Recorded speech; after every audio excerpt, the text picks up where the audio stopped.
제가 맡게 된 사건이 사회적으로 논란이 많이 된 것으로 알고 있습니다. 그런 만큼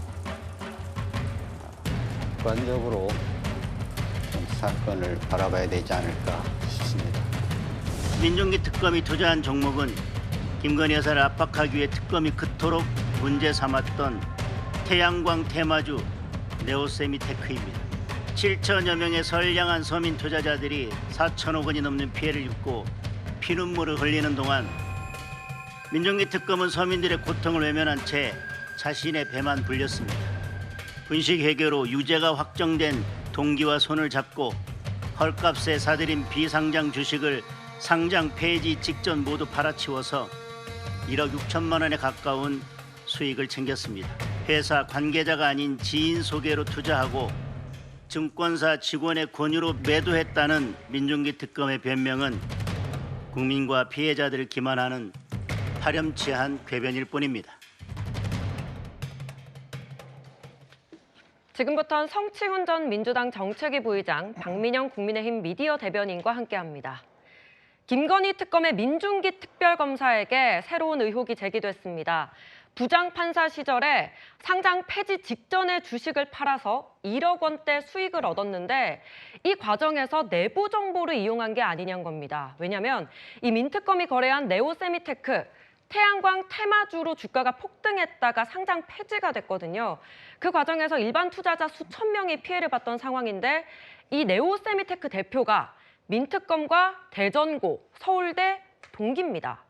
그래서 박민영 대변인님, 네. 이 미공개 정보로 매도를 그 시점에 할 수 있었던 거 아니냐 이런 의혹인 거거든요. 네, 그러니까 테마주로 급등을 하게 되면서 여러 사람들이 주식에 투자에 참여했다라고 하는 것 아니겠습니까? 그런데 예. 우리가 이 자본시장법 위반이라고 하는 것이 호재를 사전에 이용해서 돈을 버는 방법도 있겠습니다만 악재가 있기 직전에 그런 정보들을 이용해서 빠져나가는 방식으로 위험을 회피하는 것도 일종의 내부 정보를 이용한 불법 행위가 될 수가 있다라고 하는 거거든요. 그런데 이 네오세미테크라고 하는 회사가 7년 동안 분식 회계를 했다라고 해서 상장 폐지가 된 사건이 있었는데 그 직전에 이 어떤 대표와 같은, 그러니까 고교 동창이라고 전해지고 있는 이 대표와 정확히 같은 시점에 주식을 팔고 빠져나와서 상장 폐지에 의한 리스크를 회피를 했다라고 하는 겁니다. 그렇기 때문에 이익만 실컷 취하고 1억 원 정도를 가지고 빠져나왔다라고 전해지고 있거든요. 이런 것들이 내부 정보를 이용해서 사전에 가지고 있었던 정보를 가지고 위험을 회피했던 것이 맞다라고 한다면 이것은 자본시장법 위반이 되기 때문에 위법 행위가 되는 겁니다. 여기 또 하나 짚어봐야 될 것이 지금 민중기 특검이 김건희 여사의 도이치모터스 주가 조작을 비롯한 자본시장법 위반 행위를 수사를 하고 있거든요. 그런데 지금 민중기 특검이 정확히 같은 혐의를 받고 있다라고 하는 겁니다. 지금까지 나온 의혹만으로 충분히 고발 대상이 되기 때문에 과연 도둑이 도둑을 잡는 것이 적합한가에 대해서 많은 비판들이 있을 것 같습니다. 예, 말씀하셨던 것처럼 이 대표였던 오 씨가 분식회계가 적발되면서 징역 11년형이 선고가 됐습니다. 민특검이 해명을 하기도 했는데요. 회사 관계자가 아닌 지인의 소개로 주식을 샀고 또 매도는 증권사 직원이 권유를 했다라는 겁니다. 성치훈 부의장님, 예. 이 해명은 어떻게 들으셨습니까? 일단 전 개인적으로 해명이 매우 부족하다고 생각합니다. 일단 기본적으로 또 말씀드리고 싶은 거는 민중기 특검 개인의 저런 일탈적 행위가 특검 자체의 필요성을 부정하는 듯한 국민의힘의 공격에는 동의하기 어렵다는 말씀을 일단 기본적으로 드리고요. 네. 일단 저 기업 자체가 상장 폐지된 것도 문제인데 상장되는 과정도 좀 의문스러운 부분이 많습니다. 왜냐하면 모노솔라라는 기업과 합병을 통해서 우회 상장했거든요. 그러니까 우회 상장을 하면 정상적인 IPO를 거치지 않기 때문에 회계감사나 이런 것들을 초반에 받지 않아요. 그래서 상장된 뒤에 5개월 뒤에 이제 회계감사를 받는데 의견 거절. 그러니까 사실상 회계감사를 할 수 없을 수준이다라는 판단을 받고 바로 매매가 정지됩니다. 그러니까 5개월 만에 매매가 정지되고 또 5개월 뒤에 폐지가 됐기 때문에 사실상 한 10개월 동안 한 7천여 명의 개미주주들은 들어갔다가 한 4천억 원의 피해를 본 거고 민중기 특검은 지금 드러난 걸로만 봤을 때는 그 5개월 사이에 뭔가 폐지 직전에 매도를 해버려가지고 1억 원 이상의 차익을 본 것이기 때문에 저는 지금 어디에 권유로 팔았다고는 합니다만 아주 의문스러운 부분이 많은 건 사실이거든요. 그러니까 국민들이 지금 특검 자체에 대한 신뢰를 실추시킬 수 있는 사건이기 때문에 민중기 본인이 저는 좀 적극적인 해명을 하든 아니면 이거에 대해서 뭐 유감 표시를 하든 적극적인 해명을 추가적으로 해야 특검 자체의 필요성을 유지될 수 있다고 좀 보기 때문에 지금의 해명으로는 좀 부족하다는 말씀 다시 한번 드립니다. 예, 민특검이 추가적인 좀 소명을 해야 한다라는 지적이었습니다.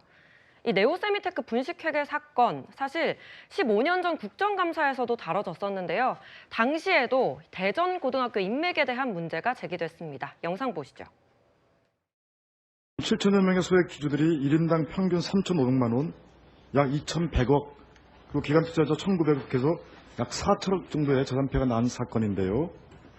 제가 보기에는 네오세미테크는 지난 7년간 분식회계를 통해서 허위 재무제표와 거짓 수지 공시로 초과 우량기업으로 장식했는데 이런 장식을 각계 고위층이 나서서 도와주지 않으면 저는 불가능하다고 생각합니다.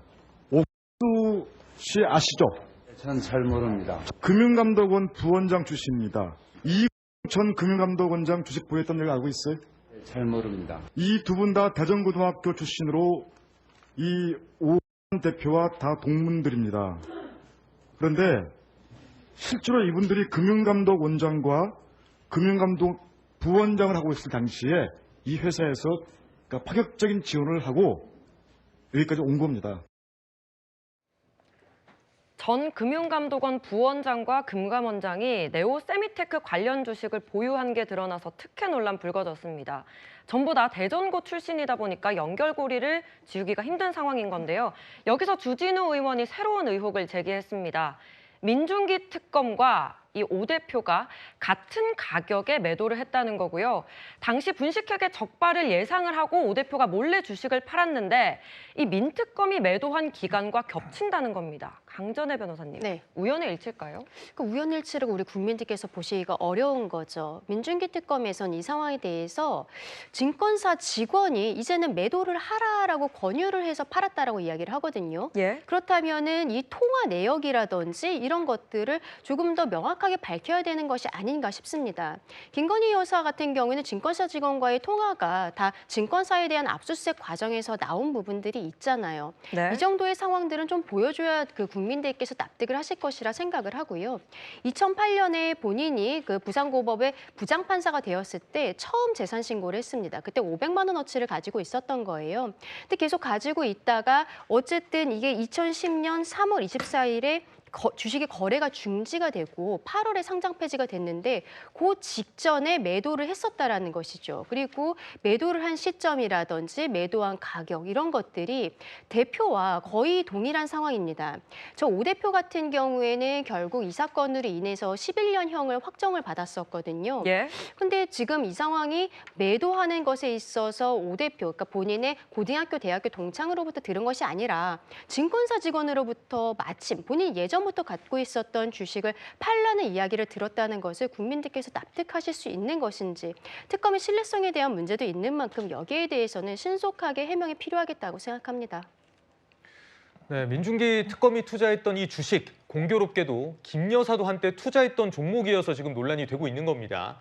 당시 김건희 특검에서 김 여사 조사 과정에서 어떻게 하루 전에 공매도 특혜 혼자만 받았느냐 이렇게 추궁하기도 했다는데요. 자, 상황이 이렇다 보니까 국민의힘에선 미공개 정보 이용 혐의가 너무 짙다. 민중기 특검을 향해 도둑이 도둑 잡는 격이라고 비판을 하고 있는데 개혁신당 천하람 의원은 본인의 차익 실현이 알려질까 봐 김 여사 공소장에서 뺀 거 아니냐 이렇게 주장했습니다. 민중기 특검이 이 회사에 대해서 김건희 여사 막 문제를 삼아놓고요. 기소하는 공소장에서는 이걸 뺐어요. 저는 여기에 이걸 기소했을 때 자기도 이 회사에 투자했다, 수익을 봤다라는 게 알려지면 더 큰 반향이 올까 봐 일부러 뺀 거 아닌가. 저는 그런 어떤 의혹이 들 수밖에 없는 상황이다라고 보고요. 네, 그러니까 특검팀에선 지난 8월 김 여사 조사를 하면서 김 여사가 매도한 이후에 주가가 지속적으로 하락세였다. 그러니까 거래 특혜 받은 거 아니냐 추궁까지 했다는데 공소장에서 빠졌다는 거예요. 최 교수님, 당시 민특검이 조사 상황을 보기도 했다는데 천 의원의 이 발언 좀 어떻게 보셨습니까? 뭐 일단은 저거는 이제 천 의원이 일방적인 주장이니까 저는 확인이 필요하다고 생각하고요. 만약에 지금 김건희 씨 관련해서 조사를 하는데 저게 있었는데 저걸 일부러 뺐다고 하면 그건 큰 문제죠. 그러니까 그거는 특검팀에서 저는 어떤 형태로든 해명이 있을 거라고 생각해요. 천하람 의원이 의혹은 제기했으니까. 근데 예. 의혹이 지금은 사실인지 아닌지 모르는 거 아니겠어요? 그러니까 만약에 정말로 의도적으로 했다면 그건 큰 문제고요. 그래서 특검팀에서 이 문제에 대해서는 정확하게 만약에 정말로 그게 있었는지 그리고 그런 게 있었는데 공소장에서 뺀 건지 아니면 뭐 범죄 혐의가 소명이 안 돼서 뺀 건지 그건 확인할 필요가 있겠다. 그걸 좀 기다릴 필요가 있겠다고 생각합니다. 예, 민중기 특검 새로운 의혹 살펴봤습니다.